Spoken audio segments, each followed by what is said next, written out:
Un discours qui ne passe ni au Tchad, ni au Sénégal. N'Djamena et Dakar réagissent vivement aux propos tenus par Emmanuel Macron hier lors de la conférence des ambassadeurs. Le président français y a estimé, je cite, que les dirigeants africains avaient oublié de dire merci à la France pour son intervention dans la lutte contre le terrorisme au Sahel. Fin de citation. Le chef de la diplomatie tchadienne parle d'une attitude, je cite, méprisante à l'égard de l'Afrique et des Africains. Quant au Premier ministre sénégalais Ousmane Sonko, il écrit sur le réseau social X que la France, je cite, n'a ni la capacité ni la légitimité pour assurer à l'Afrique sa sécurité et sa souveraineté sur fond de retrait annoncé des troupes françaises de plusieurs pays d'Afrique.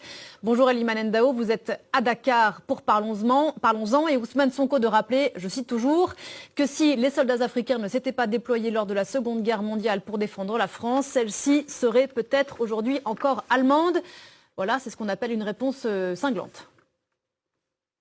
Absolument, une réponse cinglante qui fait la une de beaucoup de journaux, de beaucoup de quotidiens sénégalais ce matin, qui reviennent sur ce tweet d'Ousmane Sonko, réaction également sur les réseaux sociaux de Sénégalais et d'Africains. Le tweet d'Ousmane Sonko a été vu plus d'1 million de fois depuis cette annonce. Et c'est pas la première fois qu'Ousmane Sonko désavoue publiquement Emmanuel Macron. La première fois, c'était lors de la visite de Jean-Luc Mélenchon. C'était au début de leur mandat, au mois d'avril-mai.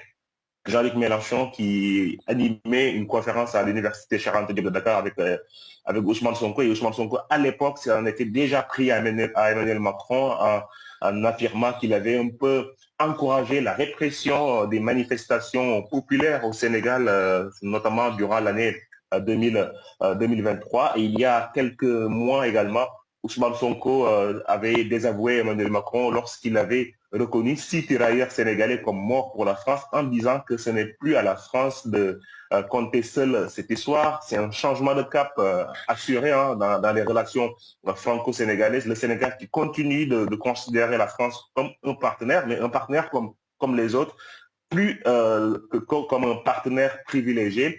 Et dans le discours, le ton a changé entre ce qu'on a connu d'habitude durant les régimes précédents, des présidents qui étaient pas forcément en désaccord avec la France. Là, il y a plusieurs points de désaccord soulignés dans le ton entre les nouveaux dirigeants sénégalais, Bassirou Diomaye Faye, Ousmane Sonko et Emmanuel Macron, le président français. Elimane Ndao depuis Dakar, merci beaucoup. On change tout à